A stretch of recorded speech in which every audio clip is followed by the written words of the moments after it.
Somebody save me. This music is taking over my soul. DJ, turn it up. Oh, how the rhythm is playing. My whole body shaking. Don't wanna escape it. DJ, turn it up.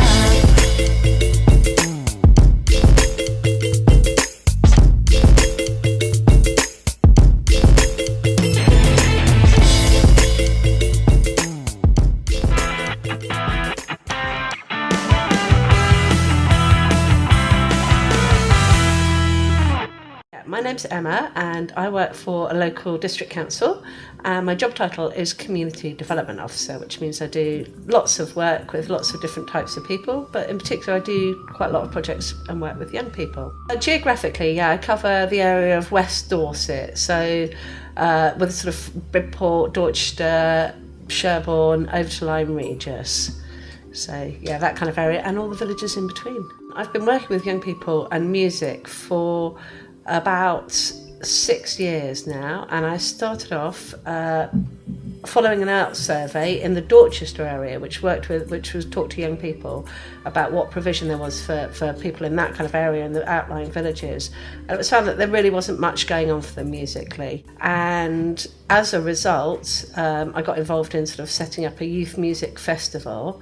And as a result of that, over the years, I've built up loads of contacts with young people and younger bands. Really, there's not much opportunity. I know a lot of young musicians, and because of that, I'm aware of kind of a lot of the barriers and challenges that they face in getting out there and doing what they love to do. In Dorchester, in the towns, Bridport, there's quite a few venues for young people to get out and do what they like to do, but I'm not sure that those are always utilised. Hello, welcome to the music studio in Dorchester Youth Centre. I'm the full-time youth worker. We have a facility here for young people to record in. We have a vocal booth, we have various instruments, we have amps, we have all the accoutrements that go with it. What we don't have in this centre, whilst it is used a couple of days a week, is the expertise to be able to run music projects with young people. There are a lot of talented musicians in and around Dorchester, and I believe they should be accessing this facility. And my lack of expertise in the music field means I'm not reaching those young people. So we have a facility that sits here not really having any use for most days of the week. And obviously some of the equipment is quite technical to use. So I know of some mentors who are really good at using the equipment and can really help the young people. I know of other mentors who were really good, but now they've gone on to, have to get jobs and do other things themselves. So the equipment's just not being used because no one really knows how to use it.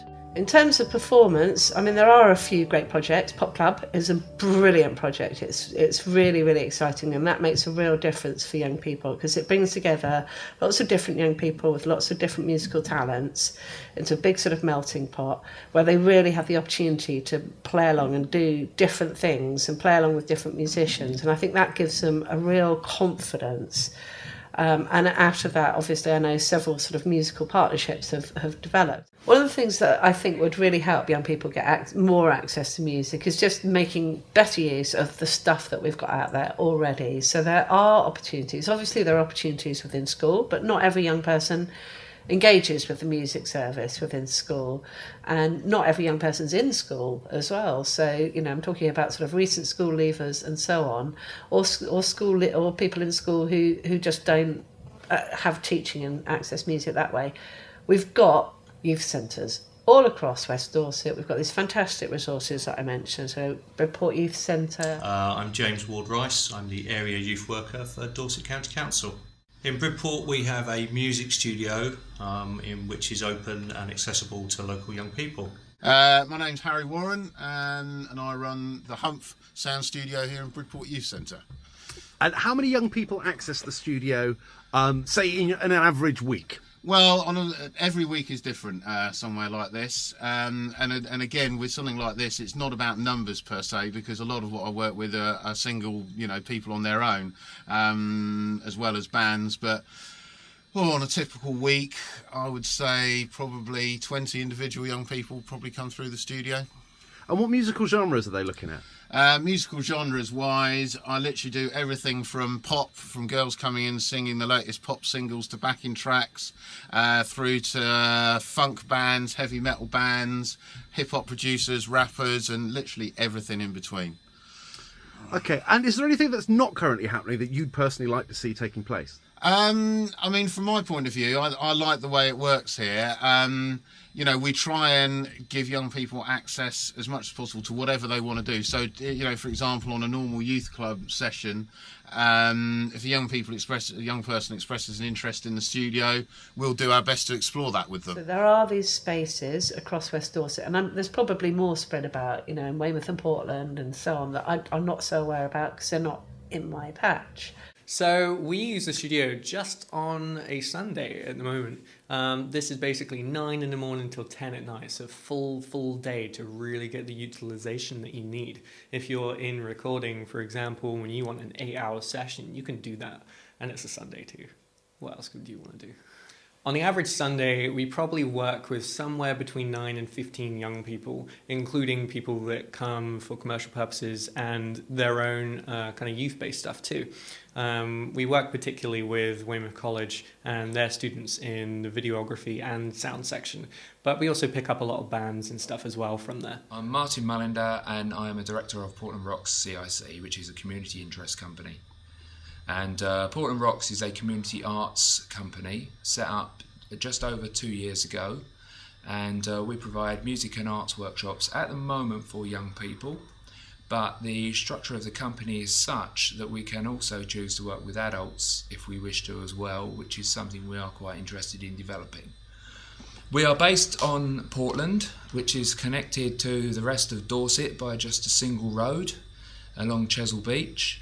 And as fantastic a place as Portland is to live and work, it does have its complications because it can be difficult for us to get anywhere, and it can also be difficult for us to get music leaders and professional musicians to come here because they need to have a certain level of work and a certain financial commitment from us to make it worthwhile them attending on Portland.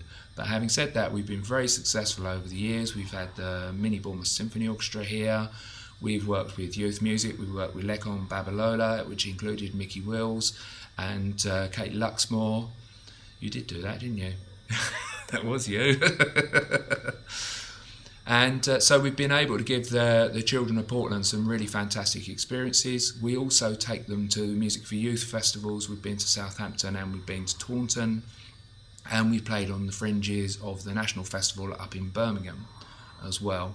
And that's what Portland Rocks is about. It's about giving opportunities to young people that simply wouldn't be there if we didn't exist. Outside of the island of Portland, to your knowledge, what other musical activities are available to young people? In this area, I don't think there's a great deal. There doesn't seem to be a great deal going on in Weymouth at the moment. Obviously up in Dorchester there's more, and in Lyme as well, and over in Poole, but that's one of the reasons why Portland Rocks was originally set up, because there just wasn't anything in this area. There wasn't even anything we could send them to in Weymouth. There are accessible venues all over, but young people don't necessarily know about them. But it's a little bit patchy, and in terms of young people getting out there and having the opportunity to perform, they tell me all the time there's not enough opportunity. One of the things I would really like to see happen in this music studio in Dorchester is more partnership working. In partnership working, I am talking about other youth centres, I'm talking about schools, I'm talking about the district council, the town council, anywhere where there is access to young people who would want to come in. Because I honestly believe the link is most young people are interested in music. Even if they can't actually play or sing, there's something they can develop and learn. But for those who already do, they need somewhere to show that bit of expertise. And there must be the organisations out there who I'm not in contact with, who I'm not linking up with, who could deliver that with us. What we'd really like to see is workshops operate throughout the week. We have so many young people that come in here through the week. Being able to see them play music, learn music from every perspective would be absolutely fantastic. Youth centres are brilliant because they are designed for young people. So I quite often go and run projects and activities down at Dorset Youth Centre, and it's just a great place to hang out. And Jeff, who runs the youth centre, is fantastic. He loves the place being used. You know, he really understands that building is there to be used by young people. So he's very good at getting the access, which is great. But there's no way I could go in and use the music equipment with young people because I haven't got a clue how to turn it on. So it's how do we get that equipment up and running? We need people that know how to use it. And again, they're out there. There are people that know how to use all the equipment. There are the young people there, there are the venues, so it's kind of bringing it all together really, and identifying, as I said, the young people that aren't directly accessing the kind of music service through schools. I've got loads of contacts from the bands and from running my festival every year. I know Mickey's got contact with loads of musicians, I know Fran has over in Lyme, and I know there's a network of other, if you like, community music projects that have access to, you know, be able to provide for and work with young people who will really benefit from this, actually. I think, I suppose one of the things that really I feel at the moment is resources are quite scarce, and if we don't come together as services and make the best use of those resources, I do worry about the level of access young people are going to have. And actually we bump around a bit as services and projects, all hunting for money, not really clear exactly what each other's got and what each other's doing. And if we're not clear, it begs the question, how clear are young people and their parents? So it's a sort of area for us to really, really think about. Somebody save me, this music is taking over my soul. DJ, turn